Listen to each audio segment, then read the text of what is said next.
The Fairly Odd Parents' all-new feature-length movie Channel Chasers on DVD, starring Timmy Turner like you've never seen him before. Plus a DVD exclusive on how to draw Timmy and 2 deleted scenes.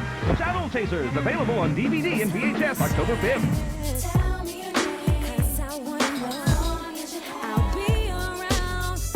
Man, I could've just did Abracatastrophe since that was first, but I feel like y'all ripped my fucking head off. 2004's Channel Chasers. Timmy Turner keeps fucking up and him and his parents fall out beefing, so he runs away inside television.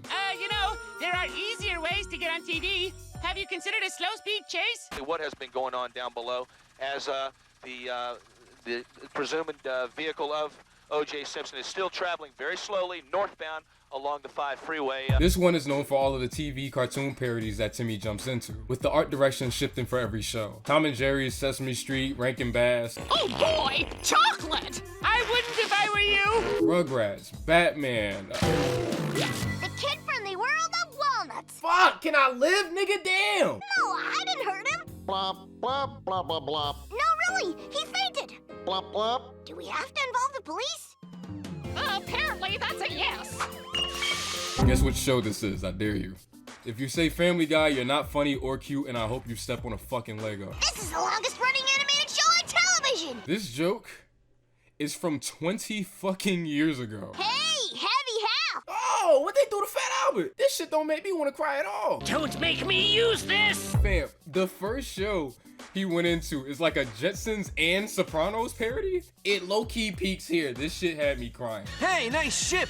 It'd be a shame if something happened to it. Are these niggas surfing on 2 Butch Hartman credits? If this nigga don't get a grip. These credits are moving fast! They're animation credits. They go really fast because nobody cares about them.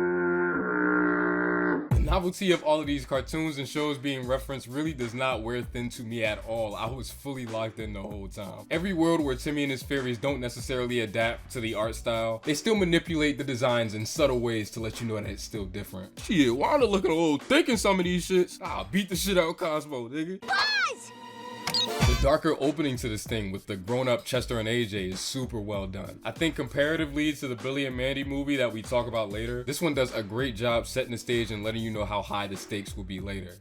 Me, Vicky, supreme ruler of the earth. Why she have to say her own name? Me, Vicky, we know, bro. You look the same. This really is Fairly Odd Parents in its purest fucking form. Vicky as the main villain, Timmy's parents together for a whole subplot, Chester and AJ. This is the cartoon I grew up with. Not that bullshit they was making when I was in college. I appreciate that both of the first movies have Timmy's parents come to terms with 2 of the main things going on in Timmy's life that they don't really know about. But this one is even better since they actually go through an arc instead of just, oh, that's where you got all that stuff we never paid for? We just thought you was robbing niggas, shit. I think this movie stumbles a little bit on its way to its resolution and moral, but I think it mostly works. Timmy goes through so many shows with idiot adults, irresponsible adults, non-existent ones, and the moral it's supposed to teach him is that his parents aren't any of those things. They care about him and they raised him properly, and that's why he is the way he is. I'm even okay with growing up. I mean, did you see what a cool adult I'm gonna be? But I only got that way because my parents raised me right. While I don't think I exactly agree with this, since his parents really are idiots, and them not being around super often is literally why Vicky even exists to begin with, I do think that they do have his best interests at heart. They just rarely see him. At the top of the movie, they really hammer in this helicopter parenting stuff. After they see Timmy doing stuff that he saw on TV, they try to stop him so that he doesn't hurt himself. So I think with that, I think they do a pretty decent job setting up Timmy's realization of they're hard on you because they love you. They really do love him and care about his well-being. The moment they find out about how Vicky treats their son, they really lay into her. When he runs away, they're absolutely devastated. Their little message to him that they record live on TV is really sweet. Please, we just want you to come home because.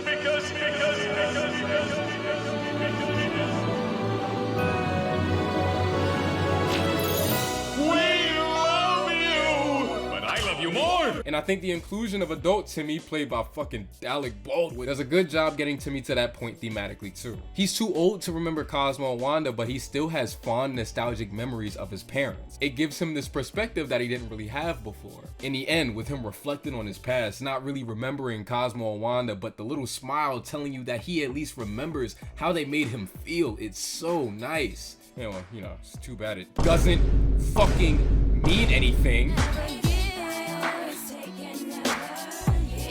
I gotta say, it feels good to talk about something Fairly Odd Parents related that I actually like. Channel Chasers really is a good time. When this show is on, it's one of the most charming things from its era. A few things thematically that don't really work as much as you think they would. It kind of has the same end resolution as that Family Guy episode where Meg just accepts her abuse just because it's part of the natural order or some shit. But it's still fun, it's still sweet. It's probably the only movie in this video that'll make you nostalgic for multiple shows at once. Hey, also, is this gag about the cops being gay? Am I reading this right? We can sit on the dumpster for hours and hours and talk about life. Nah, this shit's soft. Niggas should've went at it like in the Simpsons movie.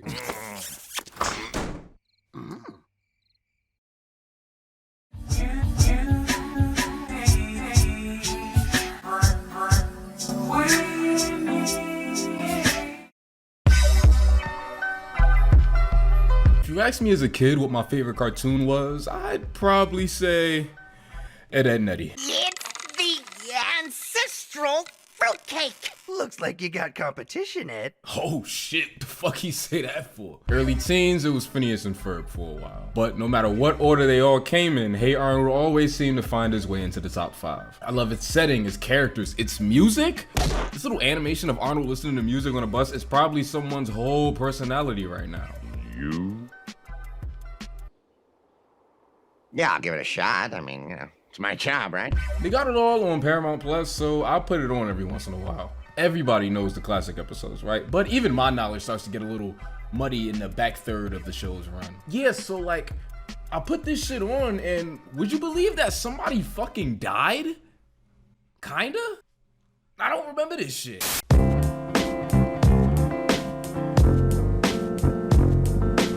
Even the people who watched Hey Arnold a lot as a child but haven't seen it in years, the image of singer Dino Spumoni might look familiar. Little great value, Frank Sinatra showed up in a few episodes. A favorite of the rich and famous, he was also a frequent guest at the White House, where he reportedly had the ear of the president. Hey, Lyndon, I got your ear. Oh, cut that out. Let go, you big Italian nut job. Sick of Yuki. Well, in this one, he fucking dies. Kinda. The episode is double length, a full half hour. If you're from a certain era, you already know what that means. These niggas had a story to tell. You know the vibes are serious when the shit don't even open with the theme song. Arnold gets home and sees his entire found family gathered around the TV watching the news, where they announced that OG Dino Spumoni has been lost at sea. Love this little newsreel giving us more perspective on Dino's life. It's such a smart way to re-establish him while also giving us a lot more context about him. As we await word on his fate, let's take a look back at the singer's career. The 67-year-old crooner rose to tremendous popularity in the 50s and early 60s, topping the charts with such hits as You Better Not Touch My Gal. His record and concert sales began a steady decline. Spumoni struggled to keep his failing career afloat. Duets in the 80s with Run DMC. At the end of it though, the news lady reveals that they actually called off the search for Dino and pronounced him dead at the age of 67. This shit is so bleak, gang. Listen to this rough ass note he left. I got nothing left. My career's a bust, and so is my personal life. I took my best shot, but in the end, it all came to nothing. So now that I'm all alone and washed up, I might as well say sayonara, baby. The note is signed simply, Dino. And then for a while, we just follow Arnold dealing with these very complicated emotions. Arnold had a lot of love for Dino, definitely. But I don't think anybody else really did. The top half of this episode is just full of testimonies of people saying that they wanted nothing to do with him even after he's dead. It's actually pretty rough to see.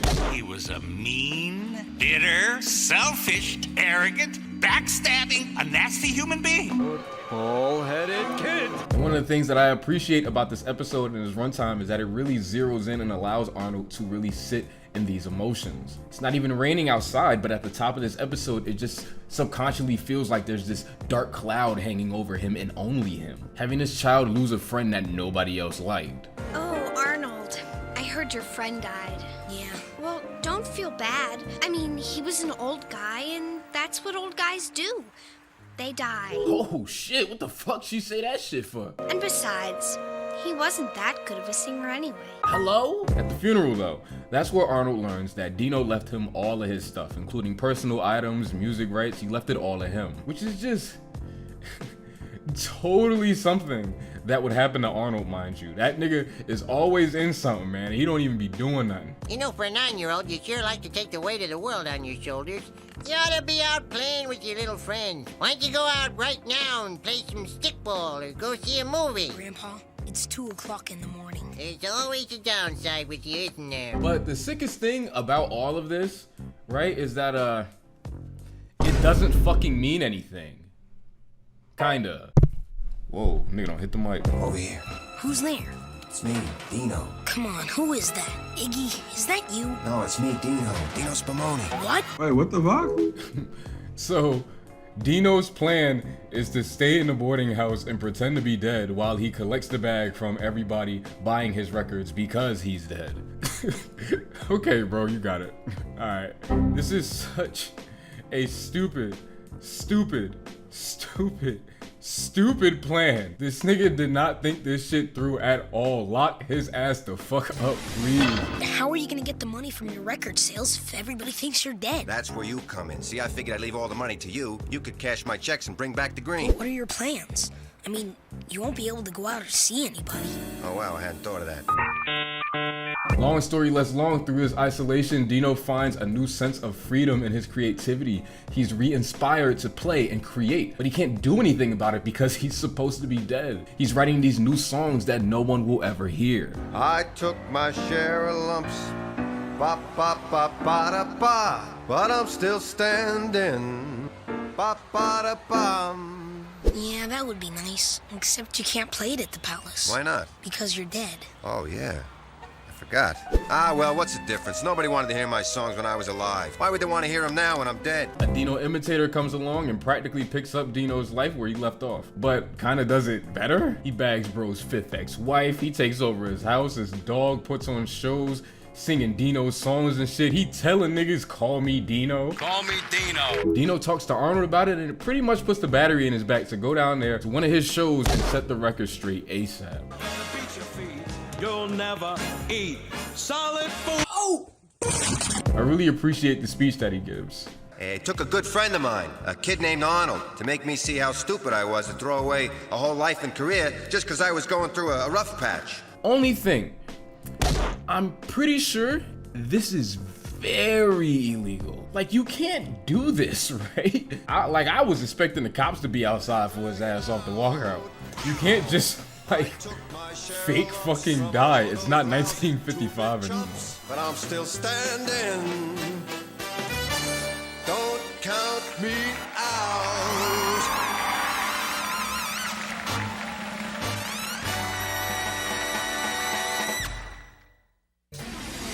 Overall though, I think the overall idea that this episode is trying to convey is that with life, you have to take the good with the bad. Get knocked down 7 times, get up 8 type shit. I feel like Dino was so hyper fixated on the golden years of his life and how he'd never get those back that he'd rather just isolate himself instead of just weathering the storm. But the true reality is that Dino's life isn't just all good or bad. It's really complicated, it's complex, it comes with highs and lows. You aren't defined by just your highlights or just your failures or mistakes. It's all just you. It's almost like Dino left his whole life in my hands. Not his whole life, just a bunch of his old things. There's a big difference. Lives are messy. Old things are fun. Nostalgia is really dangerous in that way, you know? It creates this like romanticized version of your life. It took Dino giving up for him to finally realize that he wasn't even done yet. Hey Arnold is one of the rare shows that truly is for every age demographic. There's episodes that I enjoy as a kid that I watch now and I have no idea how I understood them back then. I watch something like Dino Checks Out at 25 and feel every emotion intensely. It's realistic, it's grounded, mature and heavy, but it's also funny and light. They give you the weight of the grief, they give you the repercussions of what happens to Dino. And they do it without talking down to the audience while also making it seem pretty easy to adapt to. What a fucking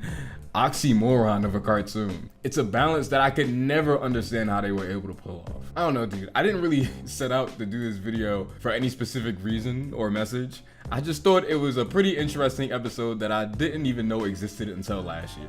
But honestly, I think we can all agree on one thing. It was still a stupid plan.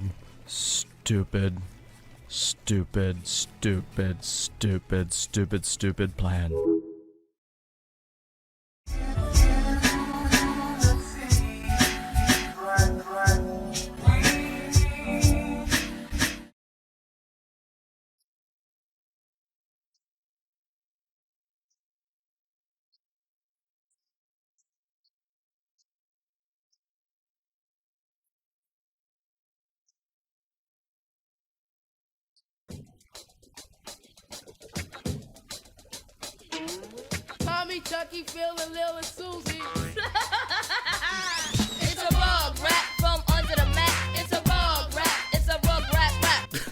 They forgot Angelica. Rugrats was created by the studio Klasky Csupo, which did the animation on early Simpsons, shit like Rocket Power, Duckman, Real Monsters, among other things that paid my bills through college. But Rugrats was and still is their most popular. The first movie was the first non-Disney animated movie to gross over $100 million. So popular that they made 2 more theatrical films. One with so much emotional weight that people are still talking about it in their 30s, and the other one that gets shit on a lot, but man, is this thing pretty. Like, look at some of this shit. These niggas got a star on the Hollywood Walk of Fame, 14 years, 2 spin-offs. Rugrats was inescapable for years. For their 10th anniversary, we got All Grown Up.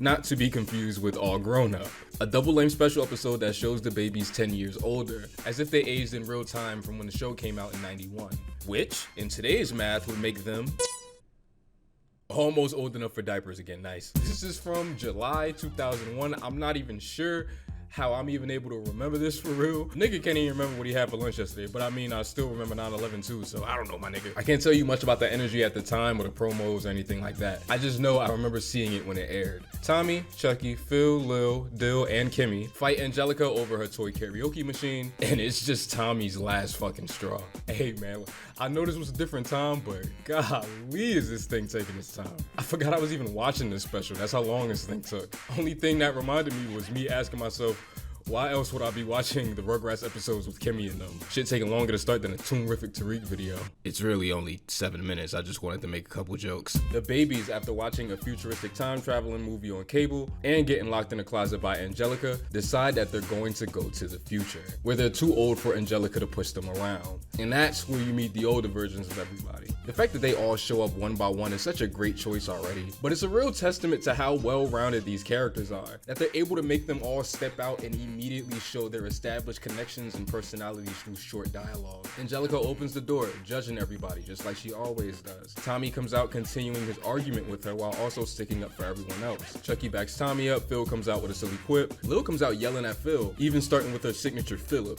Philip. It's Philip. Philip. I gotta use one of those, man. Fuck. Dill not only comes out last since he's the youngest, but he throws something at Angelica, which is not only in the cartoon a lot, but it's also set up in the first act. Someday, Drooly, you're gonna throw something at me and I'm not gonna be nice about it no more.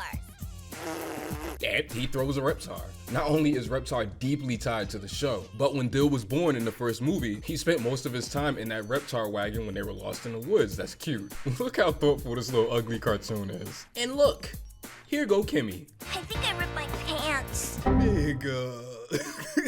Come on, bro, that ain't right. Kimmy is so washed, they stole her intro line from a completely different Nicktoon. Shit crazy. Niggas really don't give a fuck about me, man. They try to maintain the characters' iconic outfits in most of these designs, and I really like how some of these translate, especially Angelica and Phil. Hey, my man Phil put that shit on, okay?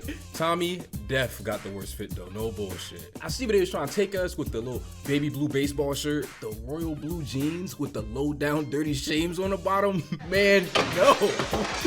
What the hell is this, nigga? I will take you to the mall. Even just beyond the babies, right? It's just really cool to see how everyone else in this world ages up. Susie's the best, man. I love Susie. It's great that they have her come in during the second half as Tommy's babysitter, still maintaining that she's the most trusted and responsible out of all the kids. And this short hair design they gave her is the truth. I like that they kept the Rugrats pattern on her shirt, but still let her switch her palette up. It was definitely the right decision.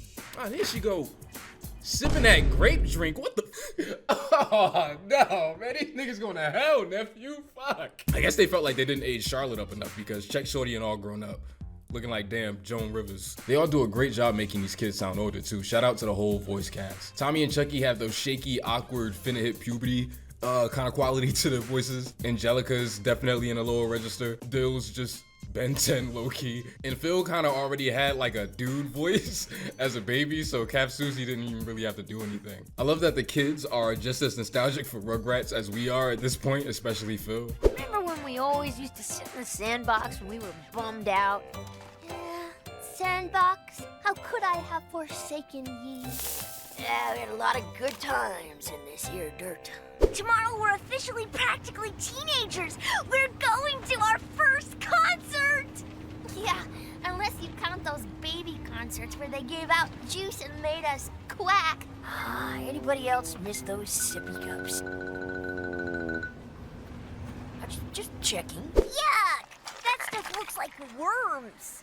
That's it! Come on, Lil. Where are they going? Stu is getting ready for a disco competition. I don't remember you wearing that, Daddy. That's because someone dropped him on his head when he was a baby. Bill's fine. We only dropped him once. Meanwhile, the kids are hyping up an Emeka concert that's happening across the street. Angelica lies to her homegirls, saying that she has the same chain as Emeka, when it's really just Stu's lucky chain that he uses for all his disco shit. Angelica pulls up on Tommy and tries to... Why am I explaining this? There's a subplot where Chucky has a crush on Angelica's homegirl Samantha, and it gives us a great look at how Tommy is there for him when they're older, right? He puts his father's chain in jeopardy, something that's really important to him, just so Angelica could put him on. It's also, I think, a great evolution of the Chucky confidence stories, which is something that happened a lot in the cartoon. It's even in one of the movies. I usually roll my eyes at these kind of plots, but Chucky's too sincere, man. I can't do it. Now I remember. Braces, the worst. How long are you in for?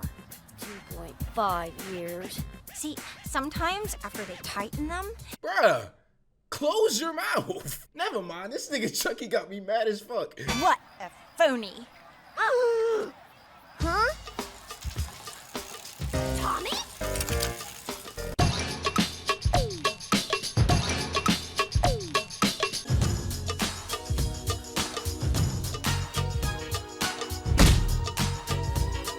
This is also a Kool in the Gang sample, but I'd rather transition with the song that I already have on my computer. A lot happens that wouldn't make the video any fun if I just recapped, but Tommy, Angelica, and Dill throws through his chain over this fake ass. Another one bites the dust beat, and this nigga start wilding. Yes!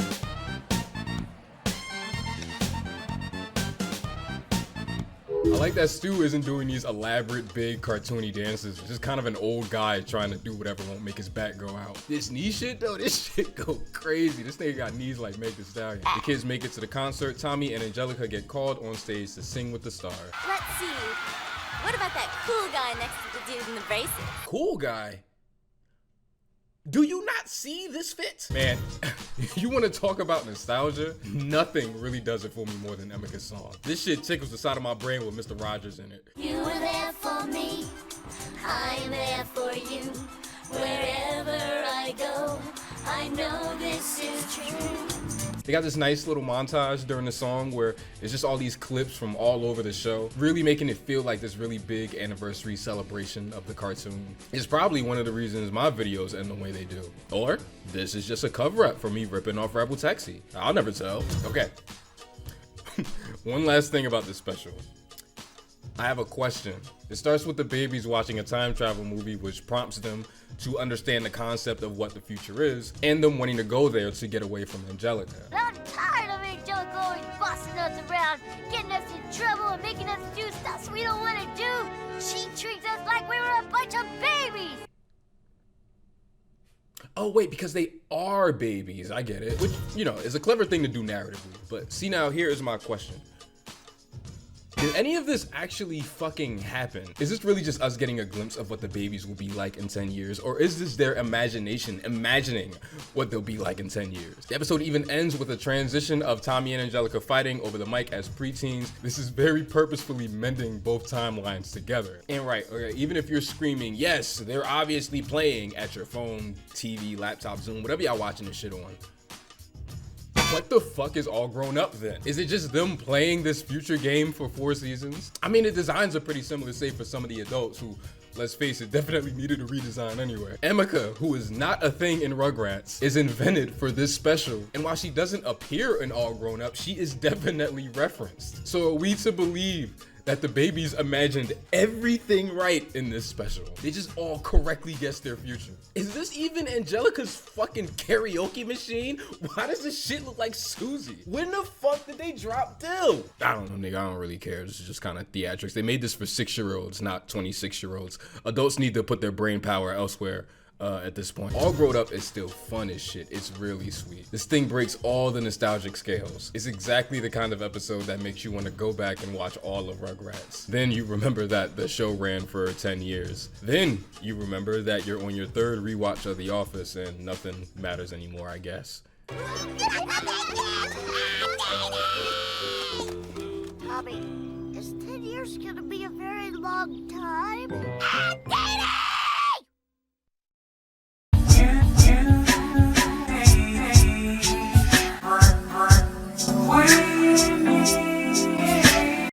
Alright, so my friend Edward Webb, who messed up the audio on my student film Back to You.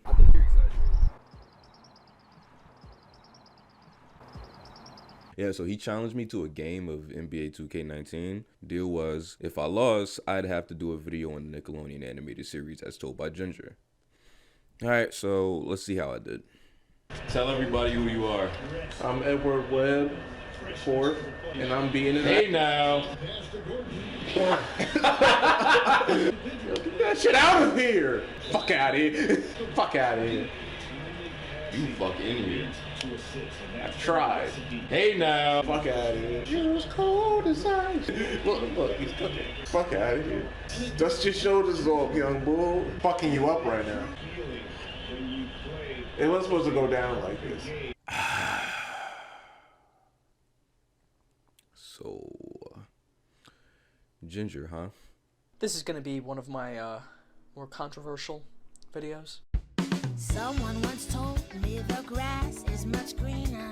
Admittedly, my memory of As Told by Ginger is pretty faint, but I remember it having a strong presence on Nickelodeon when I was a kid. It was created and produced in the studio Klasky Supo, which is known as that studio that has that logo that make non-animation fans go, I remember that!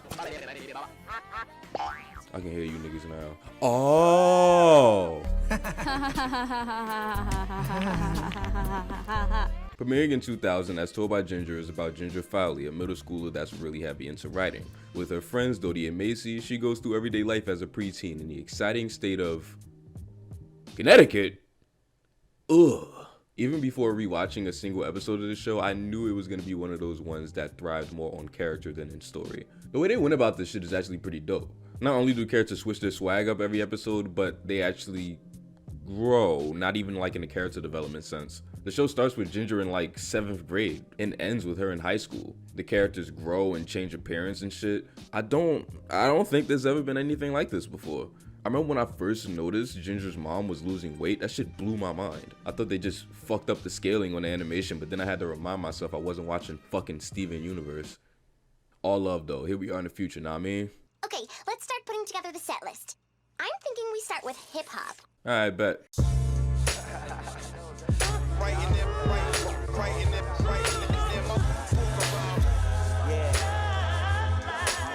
So I struggled for a while to figure out how I was going to bring up Ginger's character, but I feel like it might be because of her consistent growth. She starts off kind of whiny and anxious, but slowly becomes more and more open about her feelings in art. Like, not only does she write, but she sings too. Hey, Suge. Suge Knight? Yeah, it's your cousin. Yeah, you know that new retro sound you were looking for? Well, listen to this. There were copper-colored ponies. There was air that smelled like rain. I don't even know why you're doing this joke. You haven't even seen Back to the Future. Woo! Wrong number, huh? Alright, I'll go watch it. Ginger's motivations can be kind of off sometimes. Like, okay, in one episode, she invites her father over for Thanksgiving, but her mother's fiance and his mother are gonna be there too. And it's like, why would you invited what? Who? I mean, besides moments like this, Ginger's definitely a good character that you enjoy watching. That's how most of them are. I remember like going into this, for some reason, I thought Dodie was gonna be like this shitty friend that's just fucking awful, but she's cool, mildly annoying, but you know, cool. There were copper-colored ponies. The one I really like is Macy, the really quiet, sort of dorky one. She doesn't get as much focus as everyone else, but I definitely feel like she's the most interesting of the main three. Look at her, she's adorable. She looks like a little rat, a rugrat, if you will. Okay, I stretched for that one. It's the girl in the pink capri. It's Courtney. It's Courtney. Who produced this shit, Pharrell? Courtney, the rich popular girl in school, is actually really great. These kind of archetypes are normally as unbearable as they come, but the way they chose to write her here is surprisingly enduring. She isn't a bitch to Ginger, nor does she try to walk all over her. She's just kind of stupid. Why do they make children's aspirin so very difficult for the small children to open? Actually, Courtney, they do that so kids won't. My point is this. It's kind of refreshing to see a rich character not be a complete piece of shit. She's actually like fascinated by Ginger with her simple life and relationship with her mom and friends, and often reflects that the reason that she doesn't have any of that is because she's so used to being pampered and having so much money. This was definitely a pleasant surprise when rewatching this show. They could have easily written herself into a corner with her character. Completing Ginger's friend circle, there's Darren Patterson, her guy best friend, who might just have one of my favorite growth arcs in animation history. Starting off young and goofy with a fucking car bumper on his face. He's the one we watch grow up physically the most, suddenly getting the brace face off as the second season starts. You see him start to come into his own and become more confident. He grows taller, starts playing football, grows his hair out, and develops more like of a build. This isn't just like something that's like switched over in one episode either. It's a gradual thing, and I can't express how real that makes his character feel by the end. He definitely does a lot of goofy shit to Ginger later down the line, and I'll get there eventually, but I understand him still. And, you know, that's just because... No, it's not. A common theme of the show, especially in the last bit of its run, is that people change when they go through certain parts of their life. They grow apart. And when you look at this show through those kind of lenses, it really makes the way all of the characters treat each other make a lot more sense. Even when they treat each other badly, it's more understood than justified. That goes for all of them, really. All of them except Miranda. Fam, what the fuck is wrong with this bitch? Miranda spends the entire run of the series trying to take Ginger down a peg because Courtney likes her, I guess. At first, they kind of like had this thing going on with her where she was just like delightfully nasty, but then the bitch was just doing the same shit in every episode. So it's like they realized that, so they gave her like a little sidekick named Mipsy, who's literally just Miranda in whiteface with a name that's one letter away from a Crip legend. Then by the third season, the both of them are like barely around. And you think it's because Ginger just started to ignore them and her life just kind of moves on. But no, I just think it's because they're just fucking awful characters. It's wild though, because Cree Summer bodies her performance as Miranda. The dry delivery is spot on, really helps sell the character. You know, shit characters with like great vocal performance isn't exactly a rarity. Speaking of Cree Summer, she actually recorded the original theme song for the show. On the other side. As far as I can tell, there's 3 versions. This one sung by Ginger's voice actress. Someone once told me the grass is much greener. Ugh. And the one used for the rest of the show that everyone knows, sung by Macy Gray. Nigga, is that Macy Gray? Oh my god, the vibes. Oh man, y'all wasn't outside. Neither was I, fuck. Every episode of As Told by Ginger has a B story that centers around Ginger's little brother Carl and Dodie's little brother Hoodsy. I'll tell you right now, these two are literally the fucking best. They complete the show for me. They're really into like weird shit, collecting and examining body parts, doing just the strangest get rich quick schemes, all of that. They really help separate this show from any other mundane animated series. Their friendship and bond is just great. You really believe it, even more than Ginger and her friends sometimes. Fam, I love this nigga Carl. He's hilarious. He's like Jadakiss. You ever see a picture of Jadakiss? Nigga don't even gotta be doing nothing. He's hilarious. Why they Bush knocks down the towers? Look at this little nigga. Take that fucking dashiki off. Nigga look like he just saw Black Panther. Ginger and Carl might just have one of the top 10 animated moms in history to me. Lois is great in literally every scene that she's in, and she gives the best advice. Animated shows with single moms always seem to nail it, just like The Weekenders. Both the moms do just enough to take care of the kids where they never really feel like they're missing anything. You know, kids do grow up without dads, and moms have to hold the fort down for both roles. It's hard, but they make it work. I love how Ginger and Carl handle this differently. Ginger misses her dad and wants to spend time with him despite him consistently disappointing her. Carl, on the other hand, wants nothing to do with him, and that's really interesting. This has to be one of the most realistic conversations I've ever heard. Carl. Dad? Get in. I would, but see, my mom always warned me about getting in the car with a total stranger. Ouch. I guess I deserve that. There's a ton of other characters too. Courtney's brother Blake, Carl's girlfriend Noelle, Lois's soon fiance Dr. Dave. The world just feels so massive and it's dope. Noelle's introduction is pretty weird though, since she does like telekinesis and moves shit around with her mind. She like throws the whole tone of the show off. Nothing else happens like this unless you count that fucking ghost that talks to Lois. She's like 11, but her nose doesn't bleed because nobody's nose bleeds on Nickelodeon in 2000. I mean, like, she's weird and all, but I've seen Stranger Things. Bam, I forgot how fucking morbid this show gets. The first episode is like a standard sitcom scenario until Ginger gets fucking bagged by 12. And she's eating like a salad in the second episode, and an old lady fucking dies. Carl brought her here to the house for dinner because they do pranks together, and she just fucking dies. Look at this nigga's fit, he's adorable. It makes me want to cry how cute this little ugly boy is. Yo, me too, man. Fam, 3.5 niggas die throughout the 3 seasons of this cartoon. And somehow they all have to do with Carl. It's like this little nigga's cursed. First, Maude dies in the second episode. Then his role model dies in front of him on stage at his school, but then it turns out like he's faking to scare the other kid. Then his teacher dies, his fucking teacher, in what just might happen to be my second favorite episode in the series because of the final shot. I think she would have wanted you all to know that she loved her job and she loved her students, each and every one of you. Like, what the fuck? Imagine seeing this while waiting for Angry Beavers to come on or something. Where the fuck was I?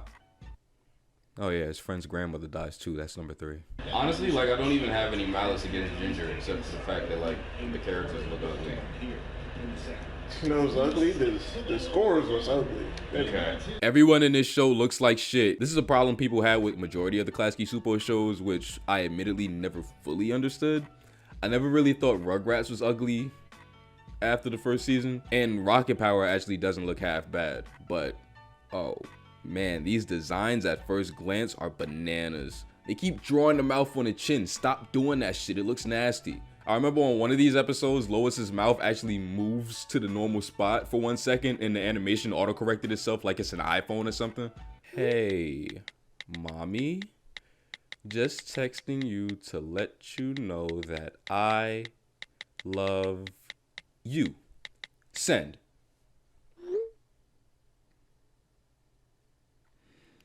I now have 48 hours to live. Were the designs always like this, or did a new artist come in or something? Now, hold on, let's take a look at the pilot. Ah!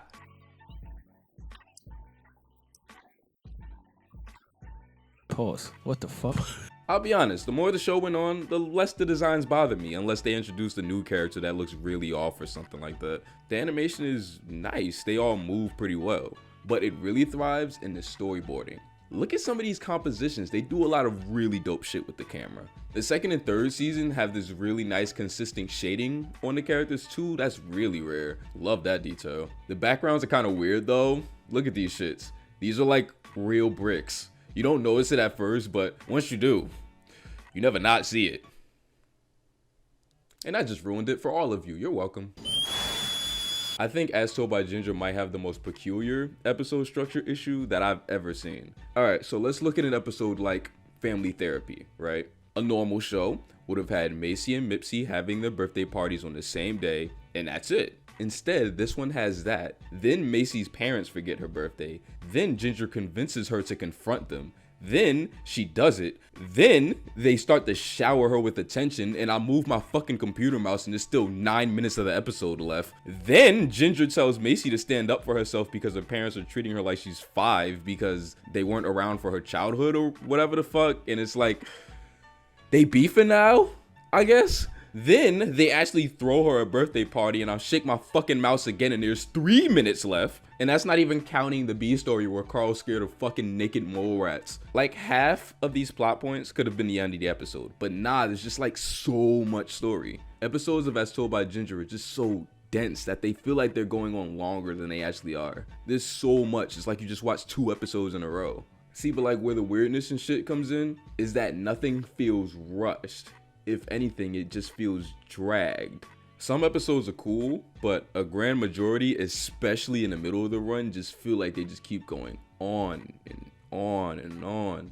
Like, we get it, the grass is green, just like, let's talk about something else. Like, how was your day? Hello? Earth to Ginger? I mean, there's like this county fair episode that I admittedly didn't enjoy too much, but I feel like it's the best example of how to pace an episode the right way. The story is simplified. It doesn't take any wild twists and turns every 5 seconds. It doesn't feel like nothing happens in the episode. It feels like enough happens.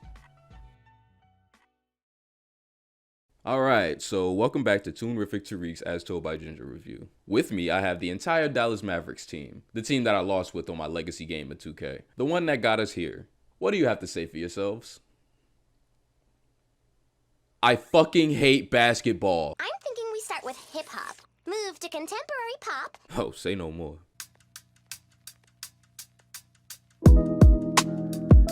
It's not that I don't want you here. As Told by Ginger is one of the few animated shows of this era that really pushed the whole heavy continuity ongoing storyline thing, and it does it in its own unique way. The first 2 seasons don't really flow as a singular narrative, but more like a sequence of events that connect. Ginger gets arrested, and in the next episode she has to do community service. The 3rd season feels like a full ongoing narrative with a beginning, middle, and end.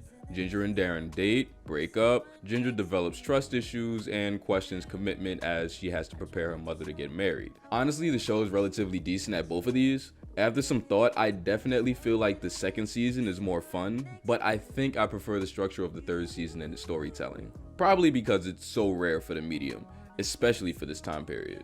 Alright, so I was trying to find a place in the script that was good enough for me to put this, but shout out to the channel Old School Lane, who's really been holding the fort down in terms of As Told by Ginger content. They ran a podcast on there a while ago that went over every episode of this show called We're In Between. It's pretty dope. They got the cast on there and shit. And I'm about to talk about a heavy amount of episodes in this portion of the video, so if I don't bring up any of the ones that you want to hear about, give them a look. Tell them Tariq sent you. But no, finish this video first. You're subscribed to me, not them.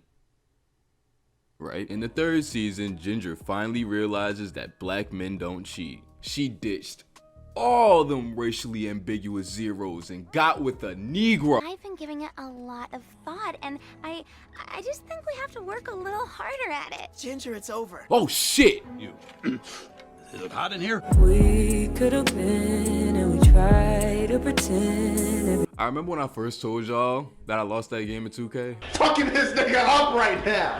One of the comments sort of implied that Darren cheated on Ginger, and I don't know why, but that's actually kind of how I remember it happening. I guess I might have made it up. What really happens is Darren and Ginger grow apart as they enter high school. Darren plays football like his older brother did and enjoys it, while Ginger has all of the hard classes and kind of just like buries herself in her schoolwork. They fight often, Ginger doesn't show up to his games like a Nubian white queen should, and them being together just kind of puts this like weird patch on the dynamic between them, Macy, and Dodie. Darren grows closer with a cheerleader whose job is literally to cheer for this nigga while he's on the field, and you can tell that something's there. And he doesn't really realize it until Dodie points it out to him and was like, "You should probably talk to my friend before you fall in love with the Negro." That's how Dodie sounds to me.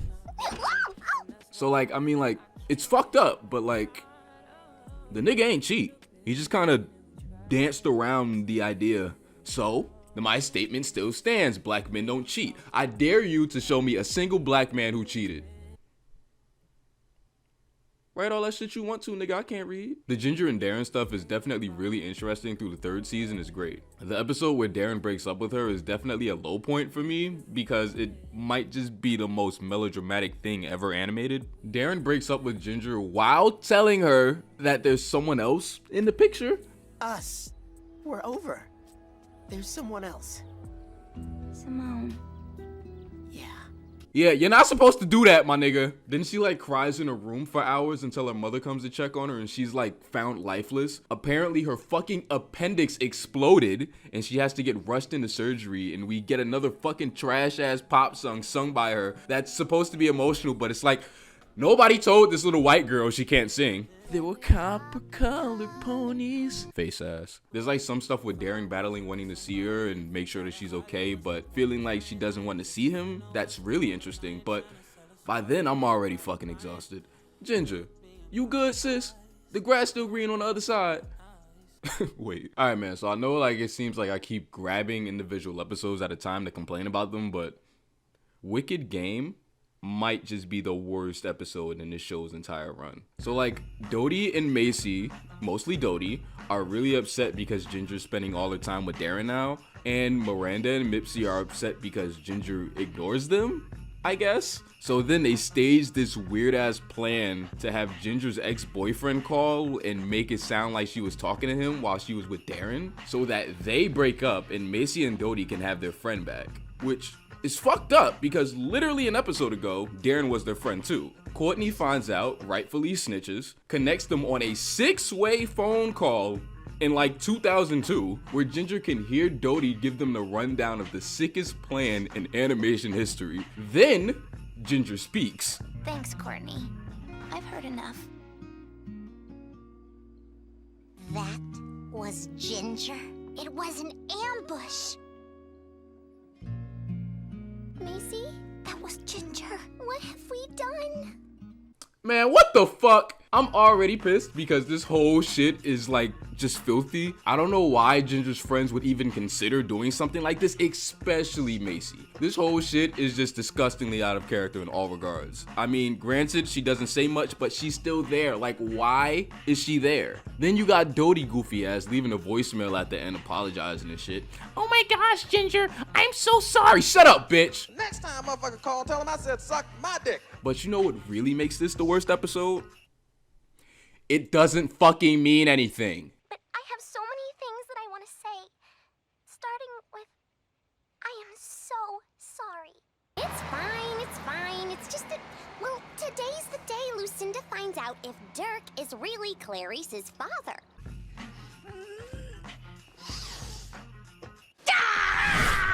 Oh my god, I hate this shit.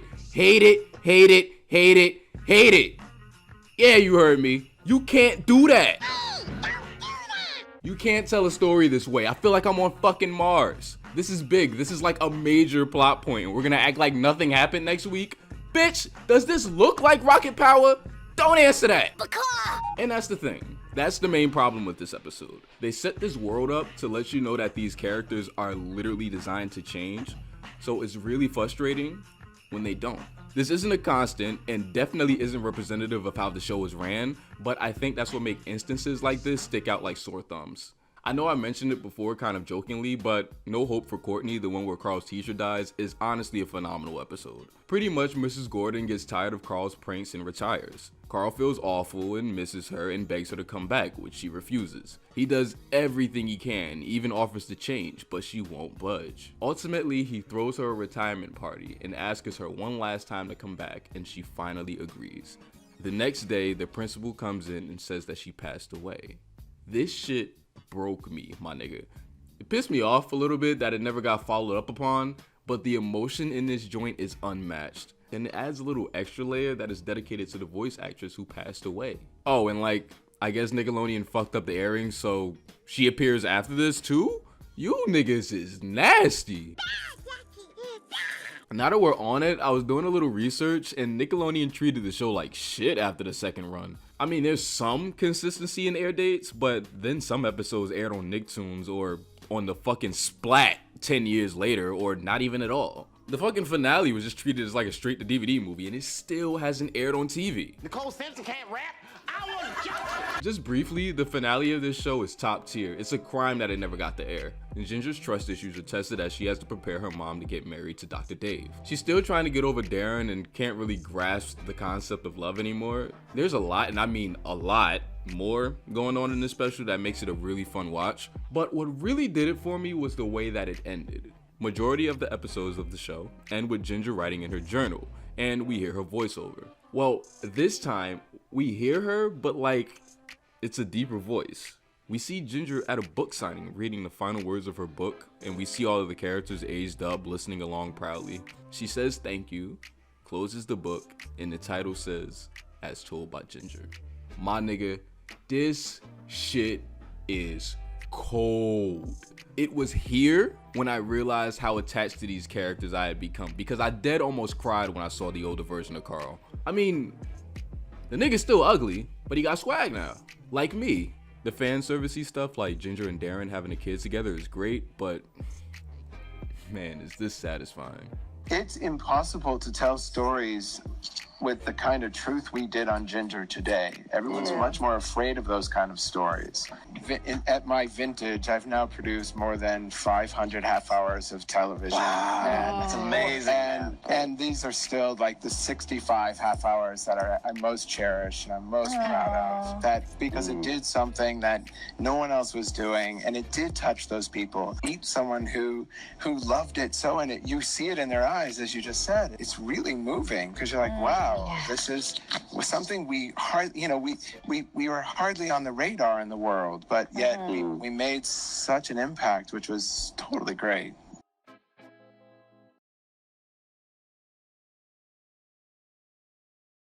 This has been one of the hardest videos I've ever had to write, and I think it's because I was scared that I couldn't do the show justice.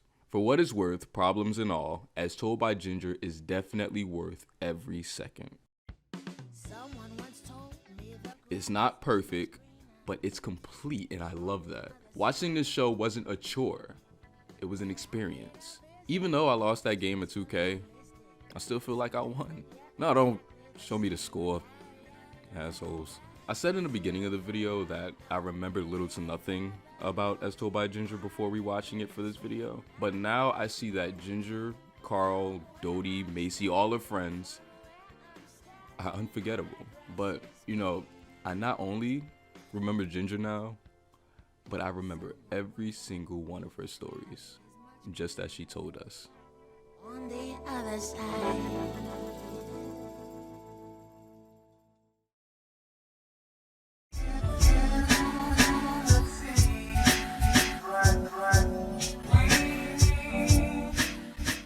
My crown! Someone has stolen the royal crown! On November 19th, The fate of Bikini Bottom rests in your hands. I'm going in. get ready for big adventure Let's get it on! and big surprises Oh my gosh, you have a mustache! when Sponge meets World for the very first time. Who are you? I'm David Hasselhoff. Hooray! The SpongeBob SquarePants movie, rated PG.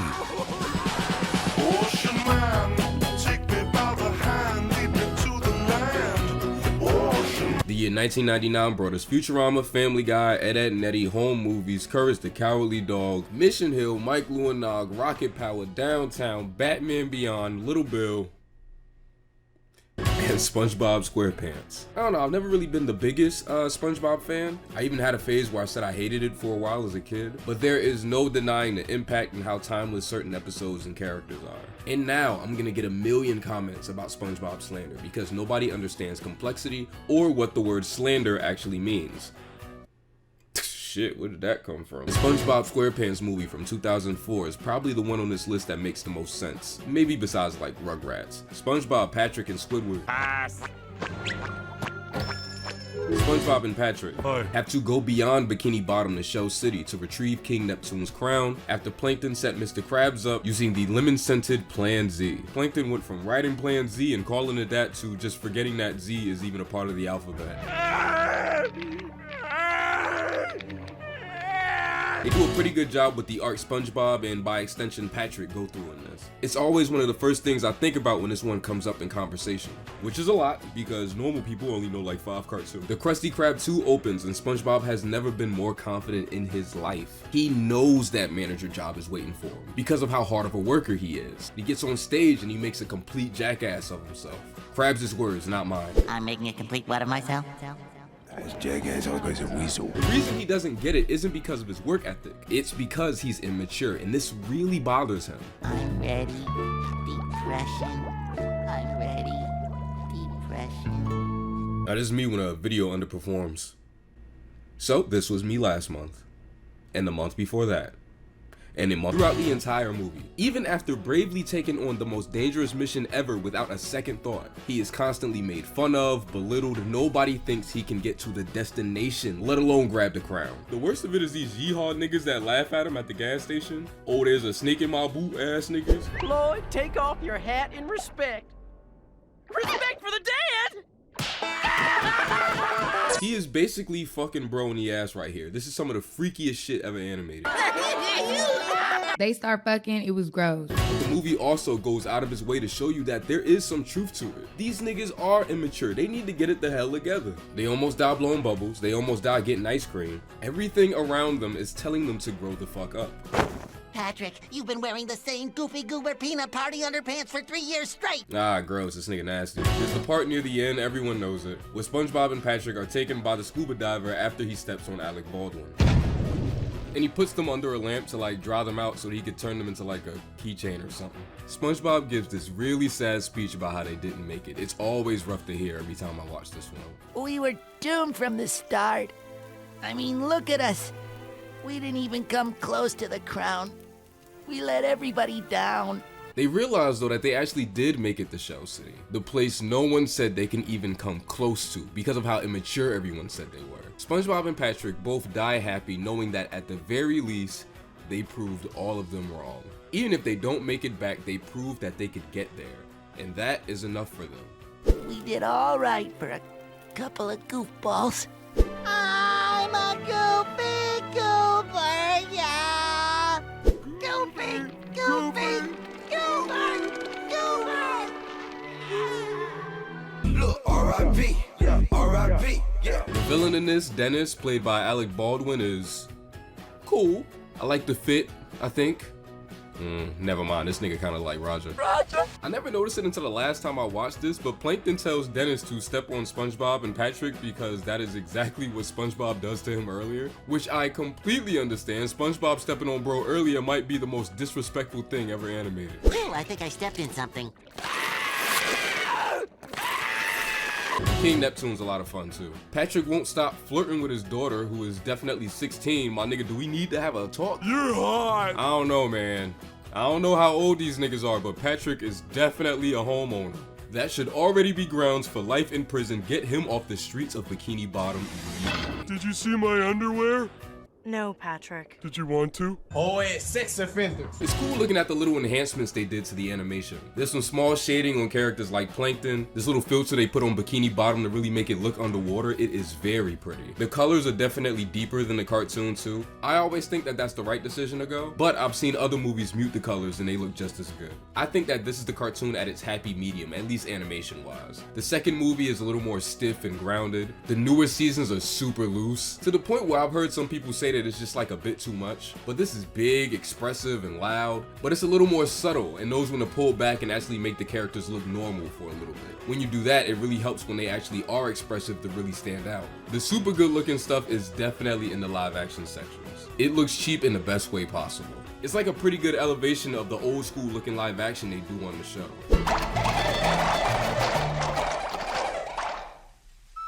Is that a stingray? Oh, this nigga definitely died. This is definitely some kid's introduction to David Hasselhoff, some kid being me. I did not know who this nigga was. I just knew he had to be important if he was saving SpongeBob. Was I right? I guess it depends on how you define important. There's so many sections and pockets of this movie that I just can't even imagine my life without. SpongeBob and Patrick getting drunk off ice cream will forever be funny. These niggas got chocolate wasted. This is what me and Johnny Two Cellos look like on the 4th of July. The hungover SpongeBob design is so fucking funny. I cannot believe how bro is animated. And this man has got something to say to you. Oh. It's for the bitches, nigga. And of course, there's that iconic Goofy Goober sequence. Can't forget that. I'm a Goofy Goober! I don't really have anything in particular to say about it, but I knew if I didn't mention it, y'all would have rolled my dick till next Christmas. I guess if I were ever to have an issue with this movie, it kind of has the same problem as the first Hey Arnold movie. They picked the two characters that we definitely care about the most and really zero in on them for majority of the narrative. And while you definitely understand why, and I don't even think they made the wrong decision, anyone who knows either of these shows know that the main characters are only part of the reason why you watch. It's that rich, fleshed out cast. You don't have to focus on them, but at least let us spend a little more time with them. Sandy has 2 lines, Mr. Krabs literally cannot speak for 40 minutes. They act like Squidward is about to get involved in a plot, but nope. Washed. You don't need to do a Hey Arnold movie with Phoebe as a prominent character, or a SpongeBob movie with Sandy. They can clearly exist without those things, but you should, they're important. And when everyone's around, it feels more like a celebration of the show, at least in my eyes. There! I think I made my point. How can you not at the very least appreciate the SpongeBob movie? It's silly, it's funny, and some other third thing. If you watch these kind of videos, you don't need me to remind you how good it is. But yeah, it's probably just as fun as you remember it being.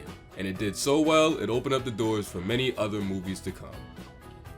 Too bad it's the only good one. Are you crazy? I was just gonna tell you that your fly is down. Manager, this is the greatest day of my life!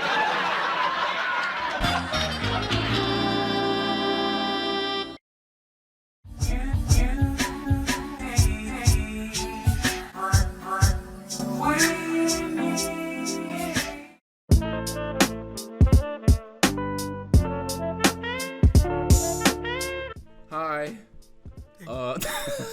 Okay, so I'm here with 2 of my friends, and we're gonna do this Nickelodeon tier list thing. That's just what this is. D'Angelo Edwards of Hats Off Media is here. Say something, please. What's up? Okay, he spoke. And I did my best. Yeah, you did. And I mean, hello, the Wacky Deli is here. Hello. Hey, Mandy. Hey, Mandy. Wrong network. We're doing Nicktoons. Hey, Doug. Hey, yeah, Doug. Hey, that's Patty. Hey, Doug. Starting this shit off with some mid. The damn wild thornberries. I'll put that right here. LOL. You won't hear any disagreements from me. You can't at least put it in high? Like, damn. You like that shit? I wouldn't mind putting it out just because of Deli. What about that fucking movie? Yeah, that's the movie though. The movie's good. That's not the cartoon. That's the movie. Yes. Like that movie is hard. I watched it recently. That movie is pretty good. It's a good movie. I love that movie. Yeah, but like every time I try to watch the cartoon, it's like that should be making me like tired, bro. Like I don't like that shit. Yeah, dude, I zone out. That fucking monkey, Darwin. No, not the monkey. No, I mean, but I'm not saying how Darwin look. In general, Darwin. Fuck that nigga. Listen, I don't remember him being that annoying. I watched that movie and he's like the worst part. That nigga do not shut the fuck up. They probably, I don't know, niggas might yell at me for this already. I don't That's care. true. Will. Yeah, I don't know. Maybe I gotta sit down and watch all 8 seasons of that thing. It's not. Shut up. I know. SpongeBob. You already know where that goes. Yeah, put that is LOL and then no. they would eat my fucking face off. They nigga. would kill Are you serious? Off the strength of the first like 3 seasons alone. The movie. Yeah, I mean it's iconic. Everything's iconic about it. Yeah, F is for friends. Like I would have never knew that if. Yeah, I would never know how to spell fun. SpongeBob's crazy because that's like the most important cartoon that I can remember watching the premiere for. I think that was you I was talking to about 1999. Yeah. Yeah, like, and that's like the year with like SpongeBob and like Family Guy and Ed, Edd and Eddy and home movies. Yeah. Like it's just like this wild year of all these like cartoons that like changed the course of the medium in some way. SpongeBob has been here the whole time, no cancellations. Yeah, it's true. They even got Family Guy out of here, bro. But yeah, listen. Even though if you ever look at the SpongeBob Wikipedia and like look at like episode release dates, nigga, it's like 2-year gaps. Like one 11-minute come out in like 2006, the other one come out in like 2012. Like the shit is That's like crazy. that shit is actually like I'm hyperbolizing a little bit, but like there's like there are gaps. Okay. Rocket Power. LOL. Yeah, leave it there because like we've talked about this before too. I love that Rocket Power exists. I just don't want to watch it. Yeah, and I have like man. The memories I have of this cartoon are better than the cartoon. Like I had like the shoobies, like all that shit. It's such a show of its time. I know. It is. It's a relic. I understand why people would like it.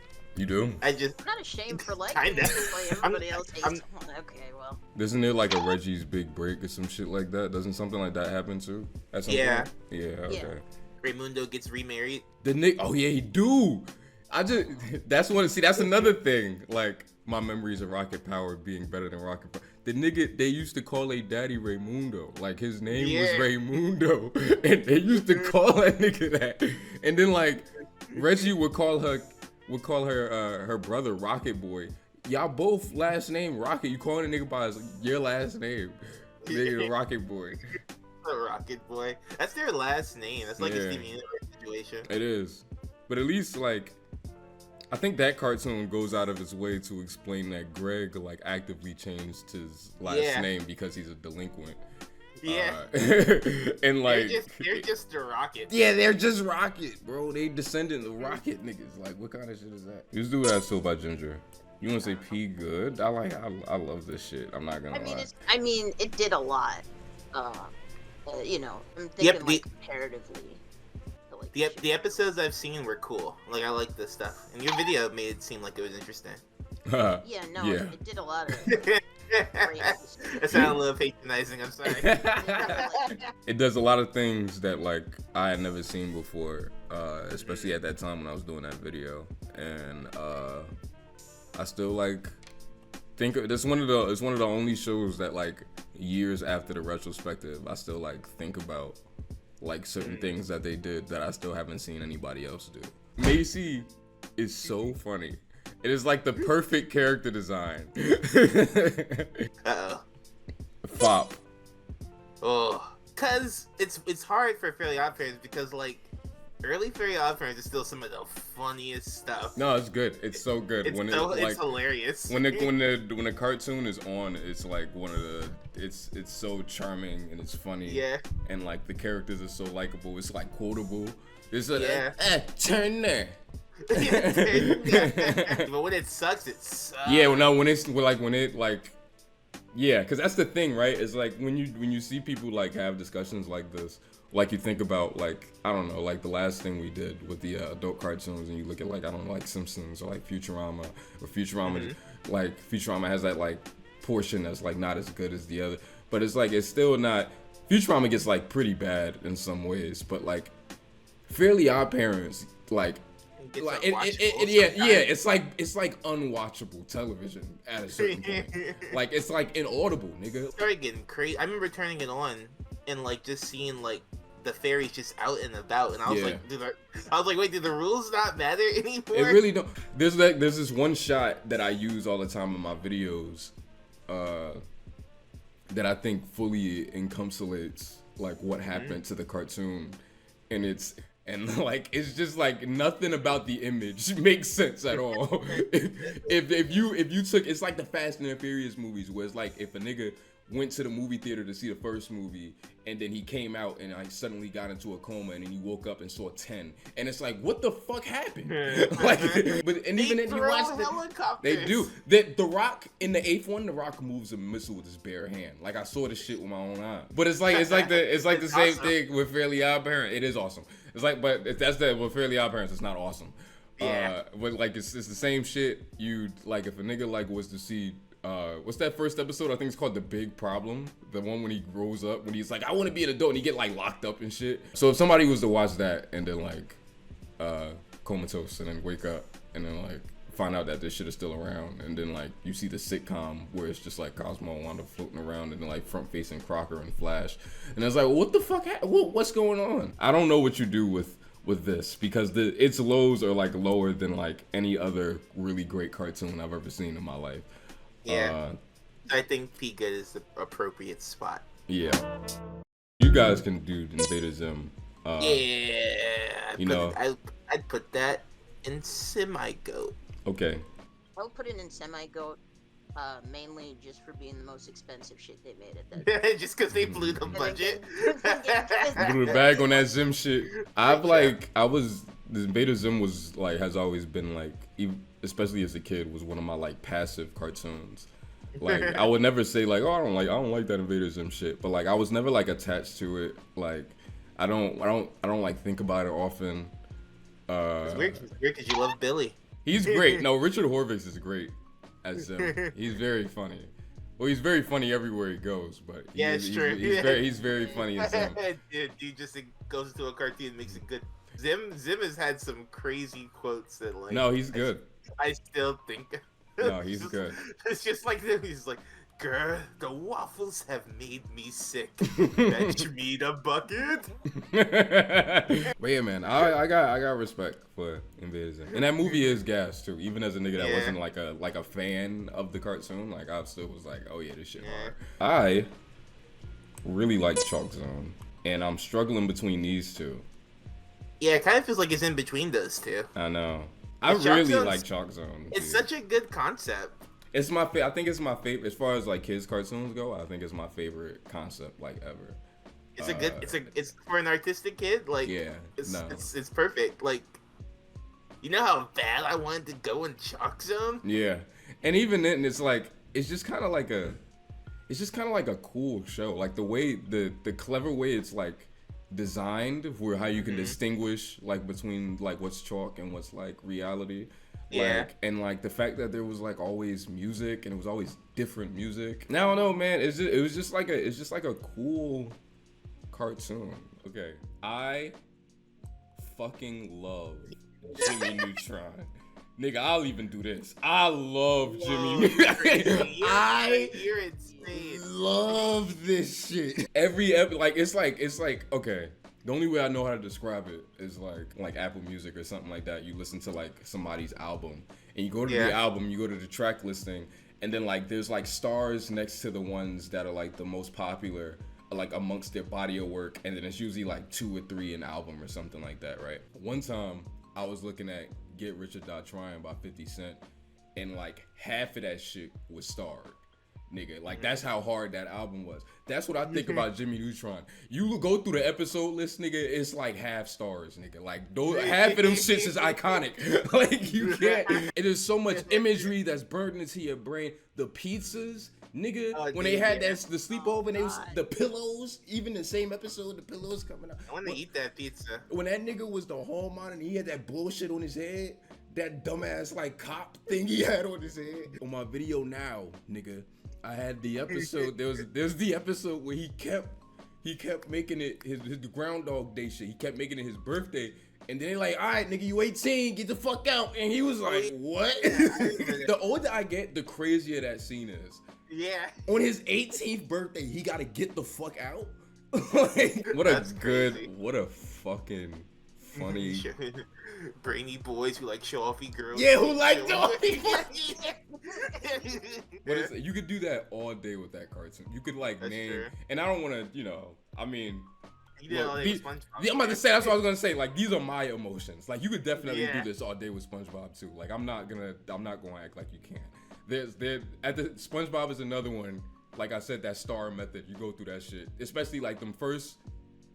Like it's like damn, like the first like 2 seasons of that shit, damn near all them shit stars. Yeah. Like it's but these are both great timeless cartoons. All right, as all grown up, I don't know where to put this because I want to watch this as an adult. I don't like it. You think I don't like All Grown Up? Nah. I'm so fascinated now, especially now that like I've like rewatched that All Grown Up special, and that shit is like super gas. I like that. I'm interested. I don't know what this is. I just don't like this show. It's kind of just, well, it's like, obviously structurally, like it's kind of a train wreck in bits. It's like it was still figuring that shit out. Sure. As far as I remember, I could be wrong, but they didn't really want to do that shit. Did they not want to make All Grown Up? They didn't want to make it. Yeah, I mean, it's like I remember like enough times as a kid where that shit would come on and I would want to change the channel. Though the few times I've seen it as an adult, I'm like, oh yeah, this shit is ass. Really? I kind of like it. I kind of like it though. It's like I think it's more about the vibes. Like you're not there you're not there for the characters. You're there for the plot.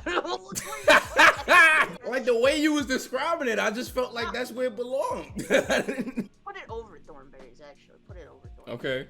Okay. That's why I'm the one. I wanna watch this shit again, like as an adult. I have not seen it. You might like it. I might too. I think I might too, and that's why I'm hesitant on where I want to drop it. I'm just like so over it. Nigga, over it, bro. It's been like 20 years. It's been so long. The nigga Nostalgia sent me that clip where they like reaffirm that Phil and Lil definitely dropped Dill. Yeah, they like. I wonder what Dill would be like if we never dropped him on his head. You know what? Can you put it behind Thornberries? Really? Please. All right. Okay. Oh, you're a good teenage robot, man. You want to do some I put that in go just from art style alone. It's very pretty. It's a very pretty cartoon. I think I'd put it behind Shock Zone, but I know that. Holy shit! Behind, jeez, so low. What the heck? I wouldn't do that at all. I'm thinking about technicals mostly, because like they're both very fantastic looking cartoons, and they thought through a lot of their processes. But like, you know, Shock Zone was just extremely tight in like a lot of their thinking. Not that I think that. See, I'm about to say, Deli, I don't know. How about we put it in between Ginger and Sim?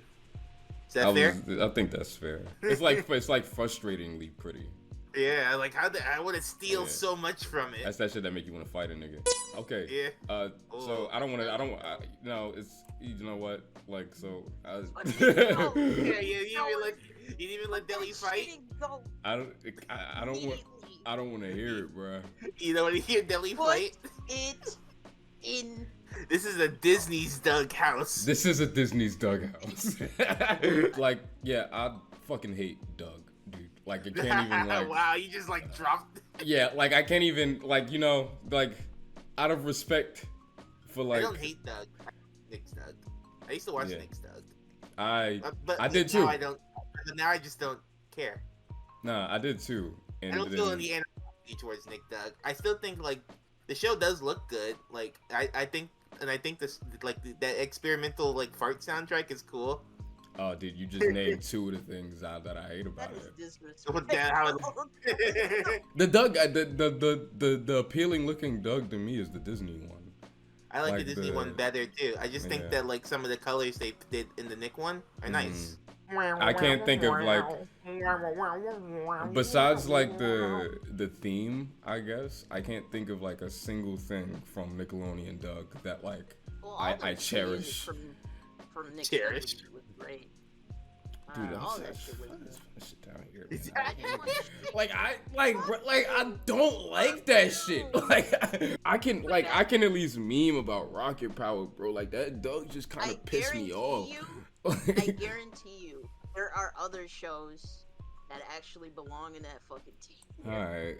But I remember the kite episode because I remember that like that day of my life very specifically. Nigga, remember where he was at when Doug? I don't know. I guess that's what he does. Look at what he do. Look at what he does in this stupid ass kite. So I'm gonna go fly a kite pork chop. Like what the fuck? He do got a big ass nose. He does got a big nose. Though. I fucking hate. Like I don't like his fit. Like you sure I can't put it down here, bro? Okay, man. I like Danny Phantom. Okay, what we gonna do with Danny Phantom? I do like Bears and more than Danny Phantom, but I do like Danny Phantom a lot. I like Danny Phantom. I'd like it more. I kind of want to do this. Man, those like early Danny Phantoms when it's like really loose, the drawing style and shit. Those things look so really good. It's so expressive and it's dynamic. It's like such a fucking cool looking cartoon. I would watch Danny Phantom like recreationally. Like it was like one of those it was one of those like when I catch it, like I'll definitely watch it. Like it's one of those cartoons. And I always like appreciated it. And then like when you know when we met Keeks is when like I like had to like live with the show a little longer and a little like closer, I guess. And I started finding like a lot of things, especially like artistically, that I like really appreciated, and a lot of things that like I remember like that again. You want to talk about like memorable, like that whole first season is just full of things. Like if you watch that shit, it's just like check a box. Like, oh, I remember that. Like, a box ghost. Yeah, a box ghost. Okay. Well, I mean, I don't know. I've never watched this cartoon that much, right? Yeah, I guess you have to do this, I guess. Scream and cry in the corner if you didn't. It is an amazing show, though. Yeah. I believe you guys. We'll move on. Yeah, I don't even, cause I just don't know what. You have nothing to say. Yeah, yeah, to be honest, doesn't need any. And it's one of those, it's like when we did the adult thing, and it's like, do you really care if we didn't like talk about The Simpsons? Who gives a fuck? Yeah. Like, we gotta talk about Cat Scratch. We did? I love Cat Scratch. I was never excited when Cat Scratch came on. At the very least, you can say it was tighter, and I mean, this is obviously an unfair fight, but it is tighter overall. Dude, I mean, I think most of these cartoons. I mean, it's like, yeah, a straight line is as tight as you can get, quality wise. Deli, this don't look right to me. I can't do that. That doesn't feel right. That doesn't look good. I think I can do this. Come on. I can do this. I can't do this. This is crazy. So does anybody remember anything about the X's enough to like say where we should put it? I actually like the X's. I know I did as a kid. I just don't remember anything. It's better than Cat Scratch. It's better than Cat Scratch. Y'all niggas about to fight? Y'all niggas about to fight? Let me see. Get the scrapping. X's versus Cat Scratch. Look at what. Yeah, look at what niggas is arguing about on Saturday.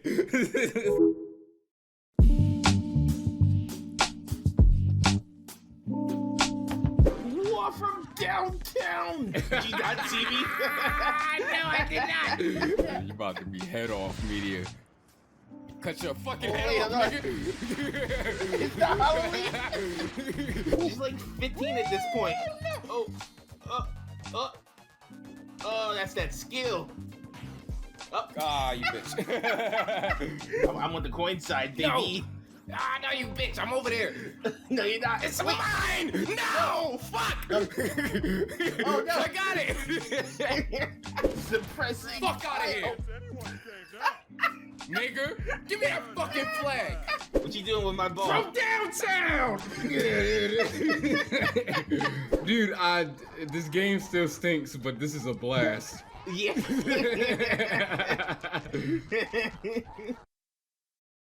I like El Tigre a lot. That's really good. Back here. Back here. Would make a case for goat, but I think semi-goat is more appropriate. I like El Tigre. It's a good cartoon.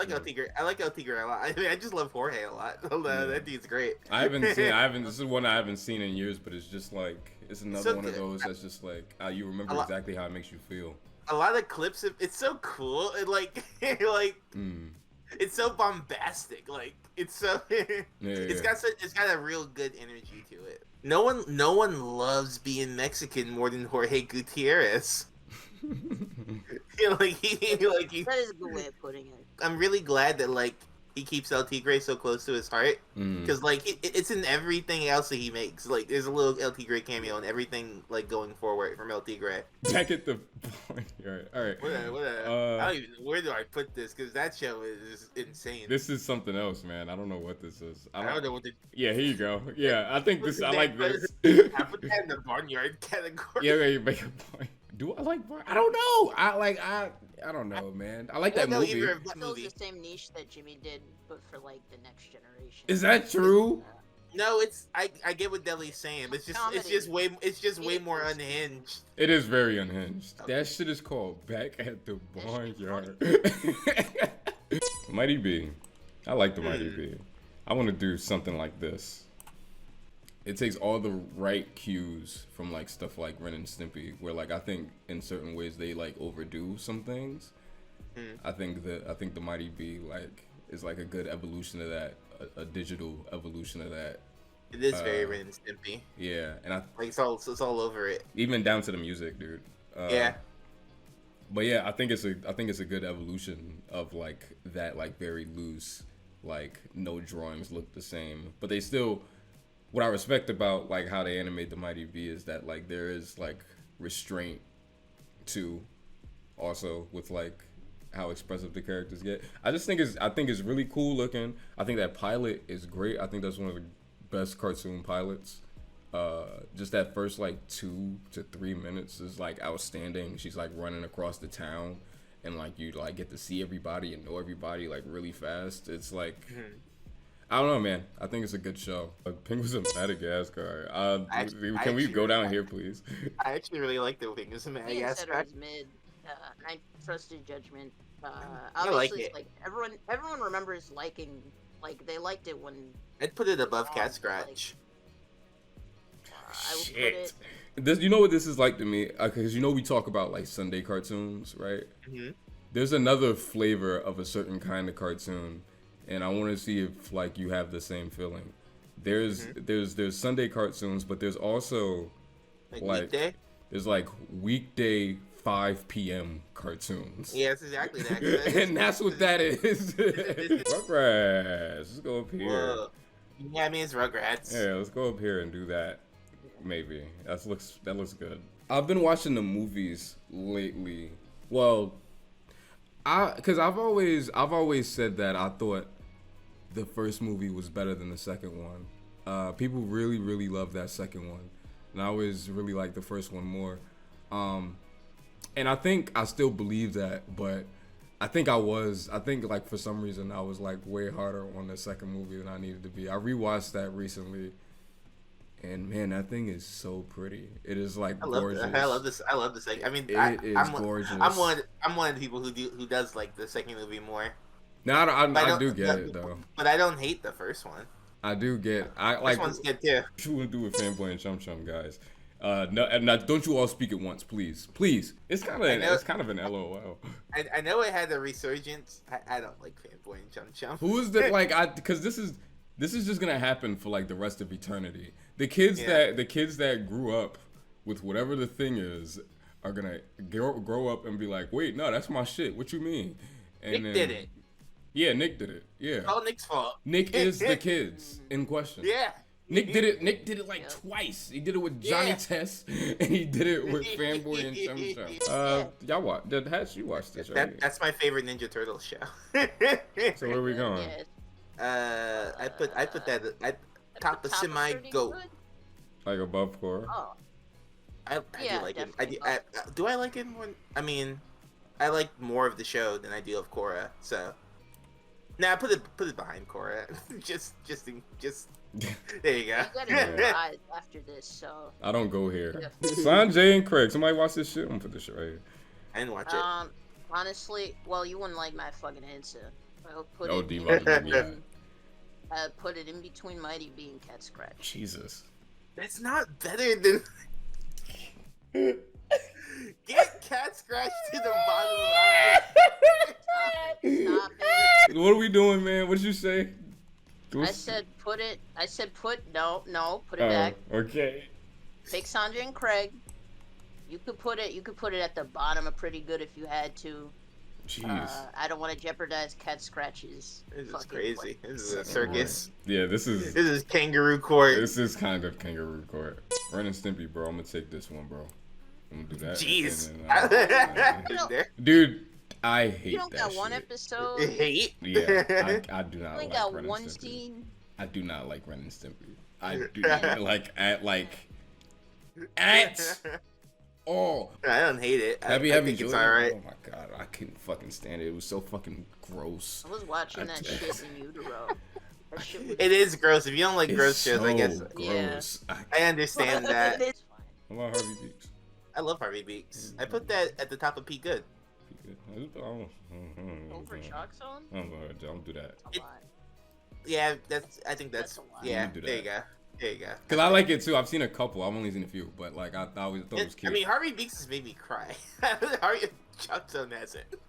That's what I was thinking. I don't know, man. I got very close to crying when I saw and he asked if he could come up to my room. Rapunzel, Rapunzel, that's like a different kind of crying.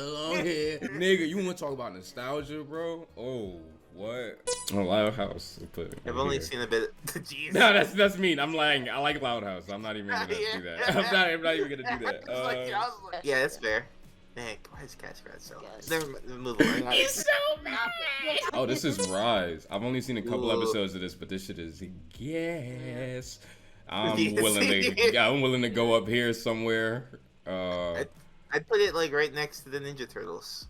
The other Ninja Turtles. It's hard to speak in absolutes like this, but I've never been more like serious.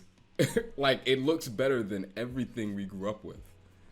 Like, that is the prettiest, most gorgeous and impressive thing I've seen on like kids TV. I couldn't, like, when I saw that they were doing that, I couldn't even fathom that shit. Oh, Rocco. I love Rocco. Rocco, go. Yeah, get up here, Rocco. Rocco's Modern Life. I love Rocco. What can you say? I don't even like. It's very fun. It's really funny. Yeah. Looks great. Sounds great. That's that oh baby, oh baby, oh baby. That's that. Yeah, that's that. I am the cheese. Yeah, put that up there. Jeez. Tariq put his foot down. Look, man. Look, I get it, bro. The nigga had an arrow on his head. He like moved air. He I think like one of them niggas move rocks. That's what that shit about, right? And like and I don't know, that he was asleep, I think, for like 100. I don't fucking know. Hey Arnold is just that's different, man. That's a different. You can't even like. Come on, man. It's the coolest cartoon ever. I don't know, man. I can't even fairly do this because I haven't watched Avatar. This is just a stupid video, guys. Don't fucking yell at me. Don't fucking yell at me. I will kick y'all ass. Okay. That sounds yeah. Angry Beavers is funny, man. Daggy waggy. Daggy waggy. That's good. That's another Richard Horvitz. He's so fucking funny. He's great. But what's his face is good as Norm too. Oh, he's so. Nick the K. He's so funny. He is great. Yeah, they're good. They're both great. Like that's a what a pair. I would love to see them back together with something. Mm-hmm. Oh, dude, what do you want to do with Cat Dog, man? You want to go here? Could do something. I just never want to watch Cat Dog. Yeah, me neither. I like those characters. I do too. Yeah, that's true. I think Cat Dog is like, not only is Cat Dog itself like an extremely iconic like character and character design, but I think even like you said, like the people that they surround Cat Dog with are extremely memorable. Like that rabbit. And like the greasers and like Winslow, like they're like, I haven't watched this. That rabbit is like their red guy. Yeah, like I'll be running from Cat Dog, nigga. Like if a nigga put it on, I will leave. Like I don't be trying to watch Cat Dog, but at the same time, those characters like never left my brain. Like you, like it's like that standout. It's something to that, I think. But yeah, hey, this shit go. I'm about to cut this shit off.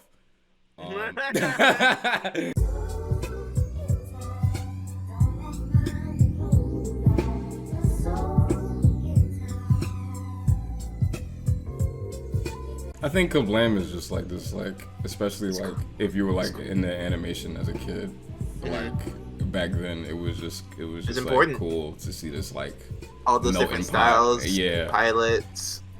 I guess because when I was a kid, I always liked shows with characters that were older than me. Yeah, like the Brothers Club. I can do this, but if we're gonna do that, then like this has to happen. At least, or like this has to happen. Something like that. I can't like I can't respect all grown up being at the end. The more I look at like what's going on up here, the more I'm like I don't think this is right. To put it loves that shit. Here. He loves that shit, so he would put it like I don't look. I'm good, which is excessive as hell. Man, put Cat Scratch in the bottom of eye. No. I'm revoking it. That nigga's stressing me out. You can move up. You can even move up Panda if you leave. This was supposed to be the simple video.